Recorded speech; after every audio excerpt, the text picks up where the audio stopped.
एक समय की बात है, माता पार्वती भगवान शिव के साथ पृथ्वी पर भ्रमण कर रहे थे। तब एक स्त्री को अन्य किसी स्त्री के छोटे बालक के साथ खेलते हुए देखकर मन ही मन प्रसन्न हो जाती है। किंतु इसी बीच उस बच्चे की माता आती है और बिना कुछ बोले ही वह अपने बच्चे को उस जगह से उठाकर ले जाती है। इस बात से वह पहली स्त्री काफ़ी दुखी हो जाती है। वह बेचारी कुछ भी नहीं कर सकती थी, बस मन से उदास होकर उस बच्चे को प्रेम पूर्वक निहारती है।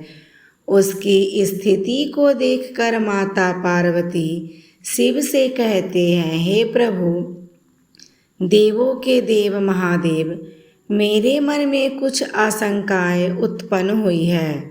कृपया इसका उत्तर देकर मुझे संतुष्ट करें। तब महादेव कहते हैं, हे देवी पार्वती, अपने मन के सभी आशंकाओं को कहे, मैं उसे अवश्य ही उत्तर दूंगा।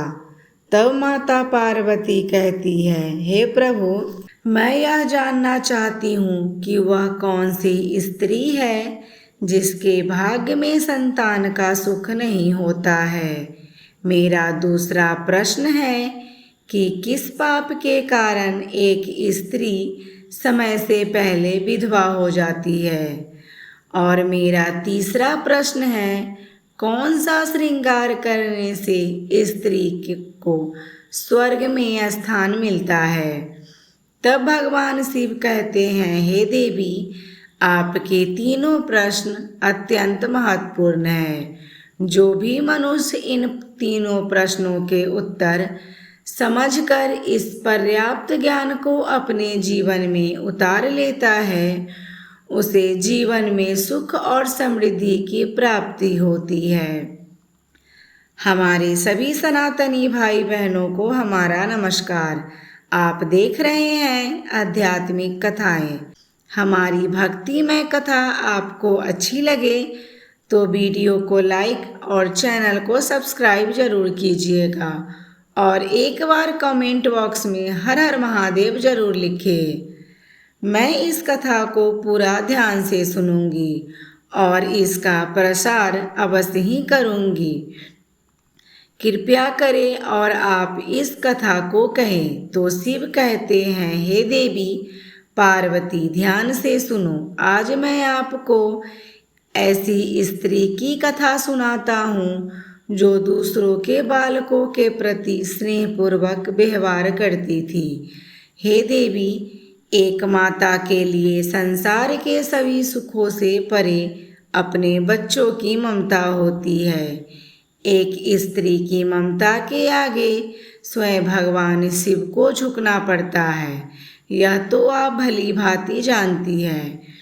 हे पार्वती, माथुर देश में बिलास नाम का एक धनी किसान और उसकी पत्नी विमला रहते थे, जिन्हें 2 पुत्र और 1 पुत्री थे। बेटों के नाम जय और विजय है और बेटी का नाम संध्या है। फिर समय के साथ साथ इन तीनों के विवाह हो जाते हैं।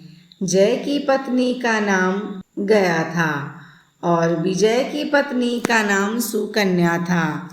किसान अपने तीनों बच्चों से बहुत प्रेम करता था, किंतु उसकी पत्नी विमला एक चालबाज, लालची और धूर्त स्वभाव की स्त्री थी। उसे हमेशा लोगों की चुगली करने की आदत थी। वह सदा ही अपनी बहू पर तीखी नज़र टिकाए रखती थी। किसान ने अपनी कन्या संध्या का विवाह उसी गांव में एक धनी सेठ के यहाँ कर दिया। संध्या को उसकी माँ ने बड़े लाड़ प्यार के कारण बिगाड़ रखा था। वह भी अपने माँ की तरह जिद्दी स्वभाव की बन चुकी थी। बात बात पर अपने भाइयों के साथ तथा पति से झगड़ती रहती थी। संध्या अपने मायके में राज करती थी। मगर विवाह के बाद उसने अपनी सास को ही बहू बनाकर रख दिया था। भगवान शिव, देवी पार्वती, किसान के बड़े बेटे जय को 2 जुड़वा बच्चे थे। उसमें एक लड़का तो दूसरी लड़की थी। वे दोनों बहुत ही सुंदर तथा चंचल स्वभाव के थे। किसान की बेटी संध्या को भी एक बेटा था, किंतु किसान के छोटे बेटे विजय और बहू सुकन्या को कोई संतान नहीं थी। कुछ सालों का समय बिताने के बाद भी उन दोनों को कोई संतान प्राप्त न हो सकी, जिस कारण से सुकन्या के प्रति घर के सभी लोगों की नाराजगी बढ़ने लगी। किसान की पत्नी बिमला अपनी बड़ी बहू और 2 बच्चा होने के कारण उससे कोई भी काम नहीं करने देती थी, तथा जब उसकी कन्या संध्या मायके में आती तो उसका भी सारा काम सुकन्या को ही करना पड़ता था। इसी तरह से सुकन्या के दिन बुरे से बदतर होते जा रहे थे और अब गांव में यह बोलबाला होने लगा कि बिमला की छोटी बहू बाज है, जिससे पुत्र की प्राप्ति नहीं हो सकती है। जब यह बात धीरे धीरे सारे गांव में फैलने लगी, तब किसान की पत्नी ने सुकन्या को अब और भी ज़्यादा सताना शुरू कर दिया। सुकन्या अपनी कोई संतान न होने के कारण वह अपने जेठानी और नंद के बच्चों का ख्याल बहुत अच्छे से रखती थी। उसकी जेठानी भी सास के साथ मिलकर सुकन्या से घर के तथा खेती के सभी काम करवा लेती थी। सुकन्या की जेठानी तो सुकन्या के पास बच्चे रखती थी, मगर किसान की बेटी संध्या अपने बालक पर सुकन्या की परछाई तक पड़ने नहीं देती थी। किंतु नादान बालक के साथ जब वह कोई प्रेम पूर्वक व्यवहार करते हैं तो वह अपने आप उसकी तरफ आकर्षित हो जाते हैं। उन्हें शिशु अवस्था में किसी के अच्छे बुरे का एहसास नहीं होता है।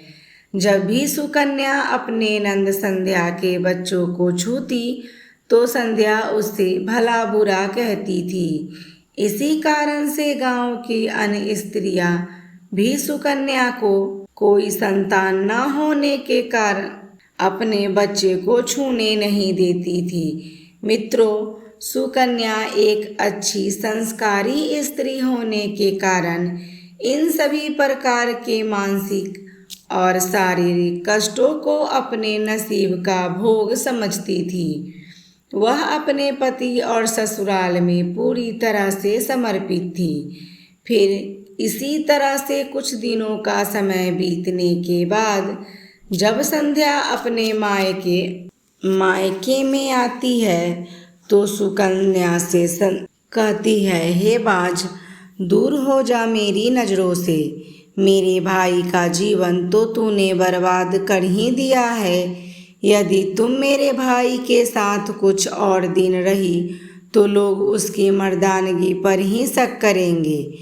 इस तरह की बातें सुनकर भी सुकन्या चुपचाप शांतिपूर्वक अपने कमरे में चली जाती है। सुकन्या की नंद उसे हमेशा इसी तरह की ताने मारती रहती है। फिर अगले रात्रि के भोजन के पश्चात दोनों भाई अपनी बहन और माता पिता के साथ बातें कर रहे होते हैं। तब संध्या ने अपने माता पिता से कहा, पिताजी, आप विजय भैया का दूसरा विवाह क्यों नहीं करते हैं? अब काफ़ी समय के बाद भी उसे कोई संतान नहीं हुई है।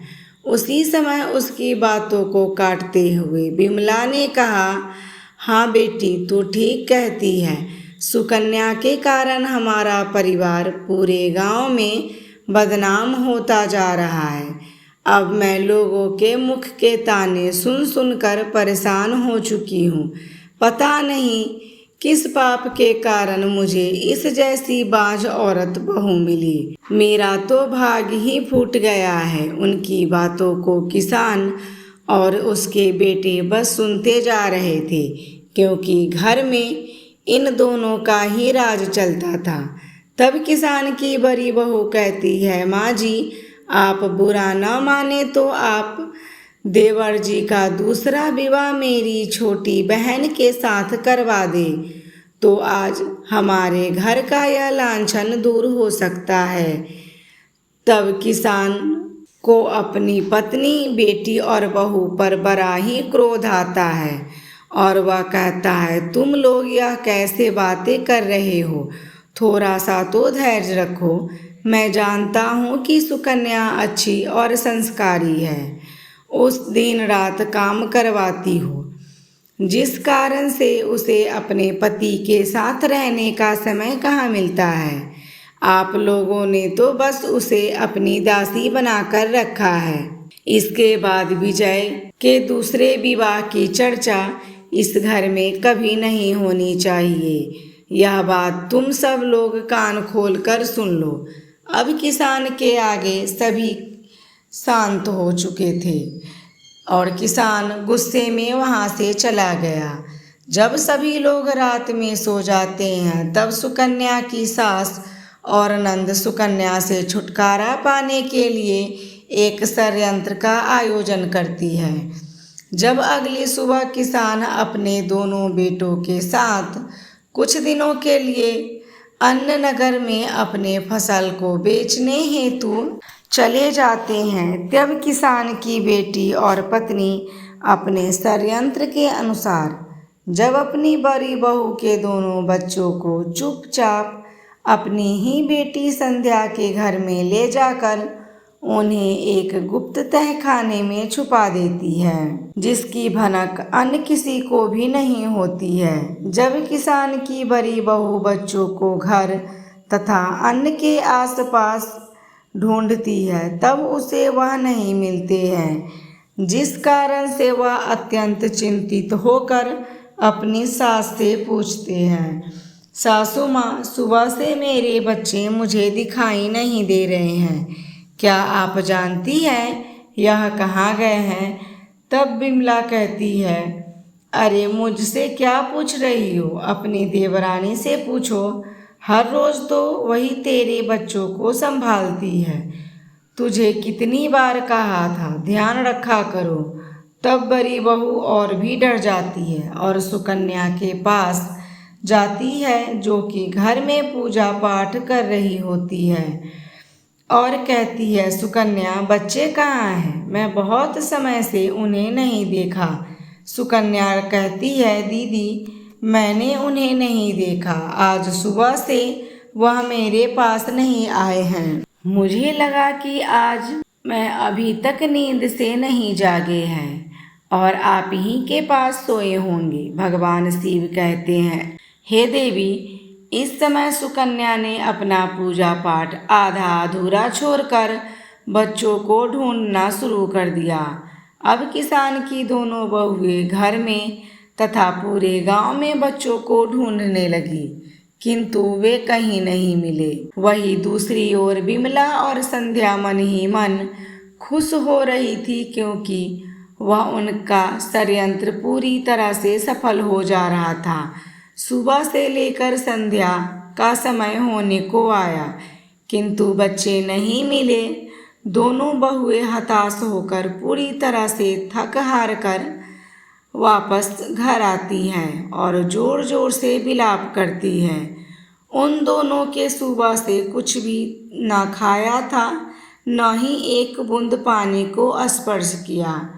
उन दोनों के घर आते ही सास ने कहा, मैं पहले ही जानती थी, जो औरत अपने बच्चे को जन्म नहीं दे सकती, वह दूसरे के बच्चे को कैसे पाल सकती है।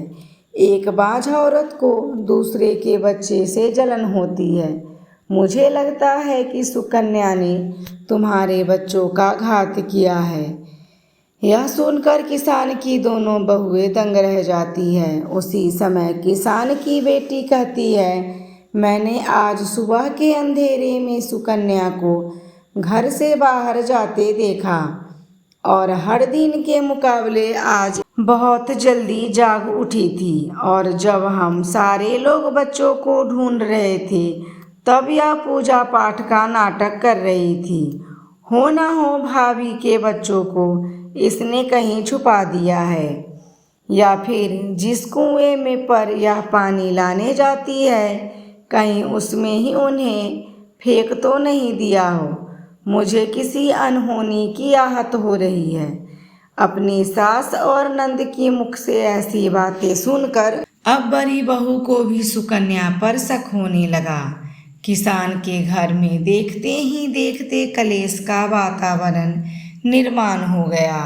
बच्चों के ना मिलने के कारण बड़ी बहू चक्कर खाकर जमीन पर गिर पड़ी।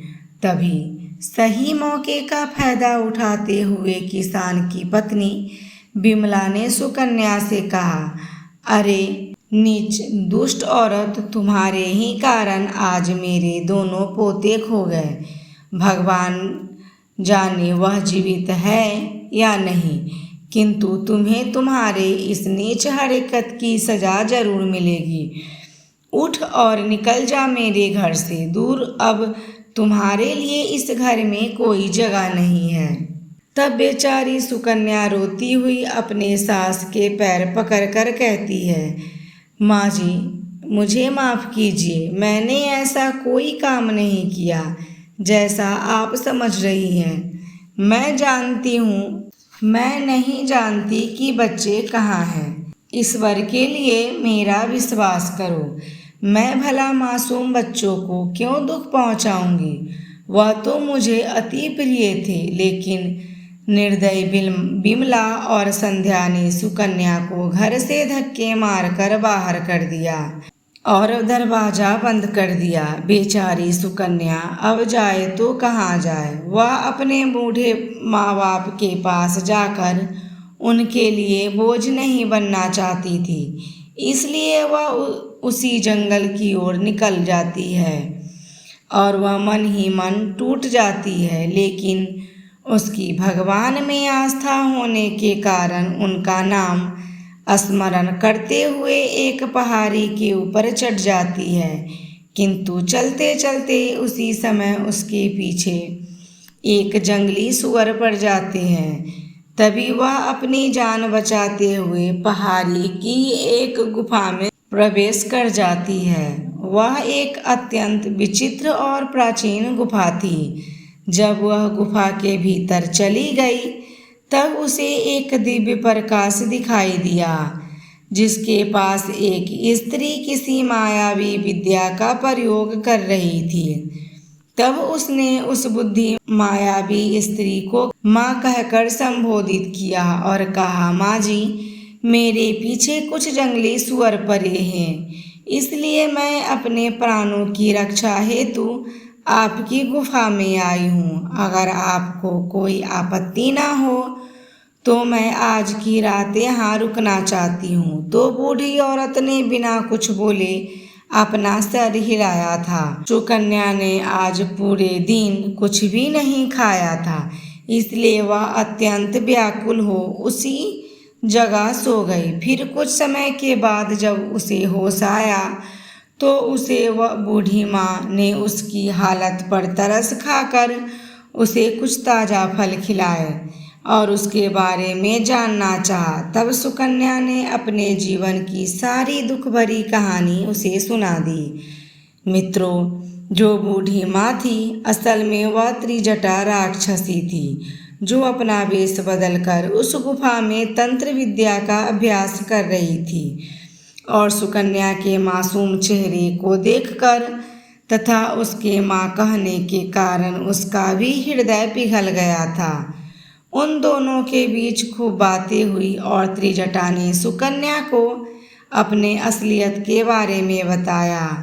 वहीं दूसरी ओर जब सुबह हुई तो किसान की पत्नी ने बड़ी बहू से के बच्चों को रात के अंधेरे में ही वापस लाया और कहा, बहू देखो, मैं तुम्हें कहती थी ना कि सुकन्या तेरे बच्चों से ईर्ष्या रखती है। यह बच्चे मुझे जंगल के एक पेड़ के कोटे में मिले हैं। अपने बच्चों को देखते ही छोटी बहू गायब है। जब किसान और उसके बेटे लौट कर आए तब पूछते हैं कि छोटी बहू कहाँ है, लेकिन सब चुप रहे। किसान के बहुत पूछने के बाद भी कोई किसान को कुछ नहीं बता रहा है। तब किसान के डांटने पर बड़ी बहू से पूछा। तब बड़ी बहू ने बताया कि मेरे बच्चों को जंगल में अकेले छोड़ने के कारण माँ जी ने उसे घर से निकाल दिया। अब हम नहीं जानते कि वह कहाँ है। अब किसान बहुत दुखी होता है। अपने दुख हृदय में दबाकर अपने छोटे बेटे को उसे ढूंढने हेतु जंगल में भेज देता है। विजय जंगल में काफी समय तक सुकन्या को ढूंढता रहा, पर उसे वहां नहीं मिली। तब थक कर वह वहीं एक पेड़ पर चढ़कर सो जाता है। सुबह को उसकी आंखें खुलती है तो वह खुद को एक गुफा के अंदर पाता है। उसके ही पास सुकन्या बैठी हुई होती है। रात को त्रिजटा ने चुपचाप विजय को उठाकर गुफा में लाया था। फिर वह उनसे कहती है, पुत्री, तुम इस गुफा के अंदर जाकर अगले छोर की ओर जाओ, जहाँ तुम्हें एक साधु बाबा मिलेंगे। उनकी बातों को ध्यान से पूरा सुनो। अब बाबा तुम्हें संतान की पूर्ति का उपाय अवश्य बताएंगे। मित्रों, वे दोनों उस गुफा के अंदर प्रवेश करते हैं। कुछ दूर चलने के बाद उन्हें एक दिव्य साधु दिखाई पड़ते हैं। वह सुकन्या को देखकर कहते हैं, आओ बेटी, यहाँ बैठो। मैं जानता हूँ तुम कितने दुख में हो। आज मैं तुम्हें महत्वपूर्ण नियमों को बताऊंगा, जिससे तुम्हें पुत्र की प्राप्ति होगी। तुम्हारा यह बांझ होने का लांछन भी दूर हो जाएगा। तब सुकन्या और उसका पति हाथ जोड़कर साधु महाराज के पास बैठ जाते हैं। तब साधु महाराज कहते हैं, बेटी, रोना बंद करो। मुझे मालूम है कि तुम्हारे घर वाले तुम्हारे साथ ऐसा व्यवहार इसलिए करते हैं कि वह दुष्ट प्रवृत्ति के हैं। तुम्हारी जेठानी को पुत्र की प्राप्ति हो गई है और तुम्हें अभी तक पुत्र की प्राप्ति नहीं हुई, इसलिए तुम चिंता मत करो।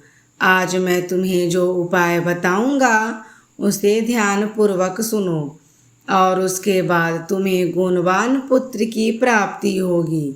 पुत्री, स्त्री को पुत्र प्राप्ति के लिए रात्रि के समय पुरुष की बाईं ओर होना चाहिए।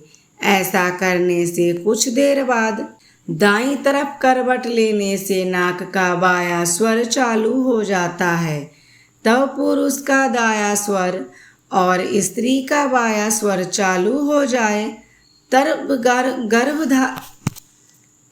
गर्भ धारण करना चाहिए। ऐसा करने से निश्चित ही पुत्र की प्राप्ति होती है। और इसके विपरीत नाक के स्वर के चलने से पुत्री की प्राप्ति होती है। मासिक शुरू होने के प्रथम 4 दिवस में गर्भ धारण करने से पुरुष रोग को प्राप्त होता है। 5वीं रात्रि में मिलन से कन्या की प्राप्ति होती है। 6ठी रात्रि में मिलन से पुत्र होता है। 7वें रात्रि में मिलन से बाध्या पुत्री की प्राप्ति होती है। 8वें रात्रि में मिलन से नवशाली पुत्र प्राप्त होता है। 9 रात्रि में मिलन से ऐश्वर्यशाली पुत्री होती है। 10वीं रात्रि में मिलन से अति श्रेष्ठ पुत्र होता है। 11वीं रात्रि में मिलन से सुंदर व अच्छे संस्कार वाली पुत्री होती है। मित्रों, भगवान शिव कहते हैं, हे देवी, अब तुम्हें गर्भ धारण करने वाली स्त्रियों को जिन नियमों का पालन करना चाहिए उस विषय में बताता हूँ। तब आगे साधु कहते हैं, किसी भी स्त्री को मासिक धर्म के दौरान अपने पुरुष के साथ संबंध स्थापित नहीं करना चाहिए। पति को स्पर्श भी नहीं करना चाहिए, इससे संतान गर्भ में ही गिर जाता है। गर्भधारण की हुई स्त्री को भगवान की पूजा में तत्पर रहना चाहिए। उनके मुख पर सदैव ही प्रसन्नता होनी चाहिए। गर्भधारण की हुई स्त्री को कभी भी निराशा और दुखी नहीं रहना चाहिए। बुरे आचरण वाले स्त्री से दूर रहना चाहिए। दूसरे के घर का भोजन नहीं करना चाहिए। गर्भधारण की हुई स्त्री को दैत्यों के दर्शन नहीं करने चाहिए। गर्भधारण की हुई स्त्री को कभी ऐसी वस्तु के दर्शन नहीं करने चाहिए जिसे देखकर मन में घृणा निर्माण हो। उसे भयानक और डरावनी कथाएं भी नहीं सुननी चाहिए। गर्भधारण की हुई स्त्री को अत्यंत गर्म भोजन नहीं करना चाहिए।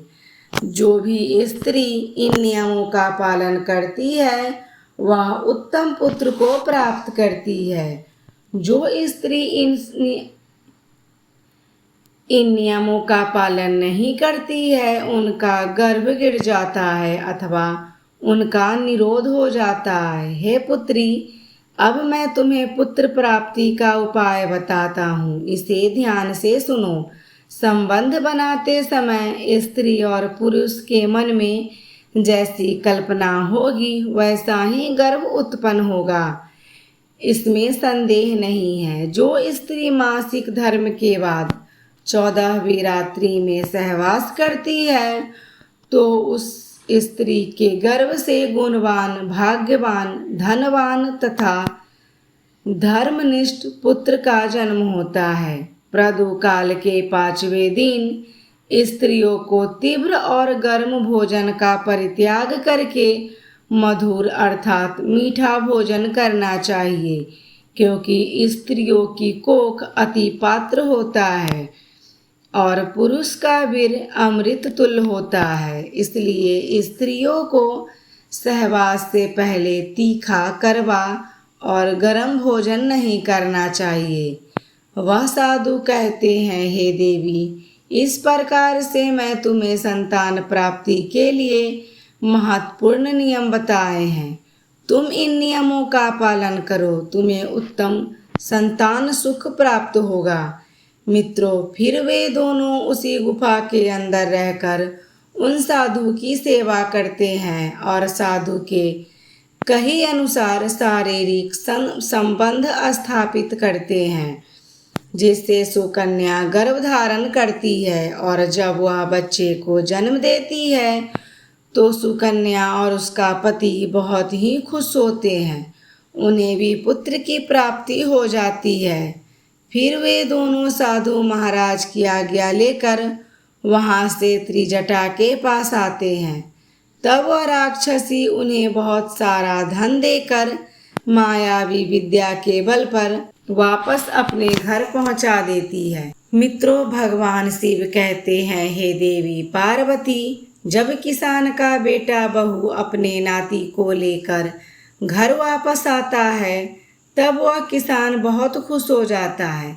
धन को देखकर विमला भी बहुत खुश हो जाती है, किंतु वह एक लालची स्त्री थी जिसे और भी धन पाना था, इसलिए उसने सुकन्या को उसके बारे में पूछा। तब सुकन्या ने वह सारा वृतांत उसे कह सुनाया। धन की लालची विमला रात में ही चुपचाप जंगल में चली जाती है और कठिन परिश्रम के बाद वह उस गुफा तक पहुंच जाती है, किंतु वहां जाने के बाद विमला ने अपने तेवर दिखाने शुरू कर दिए और त्रिजटा से कहा कि अरे ओ ढोंगी औरत, जल्दी बताओ तुमने सारा धन कहाँ रखा है। तू बताती है या तेरी अच्छे से खातिरदारी करूं। तब त्रिजटा समझ चुकी थी यह एक लालची स्त्री है। उसे कुछ कहे बिना ही त्रिजटा ने गुप्त धन वाली गुफा की तरफ इशारा किया। लालच के वशीभूत होने के कारण वह बिना कुछ सोचे समझे उस गुफा में प्रवेश कर जाती है और बहुत सारा सोना समेट कर वापस बाहर आने लगती है। उसी समय उस धन की रक्षा करने वाले नागराज गुफा के द्वार पर कुंडली मारकर बैठे थे।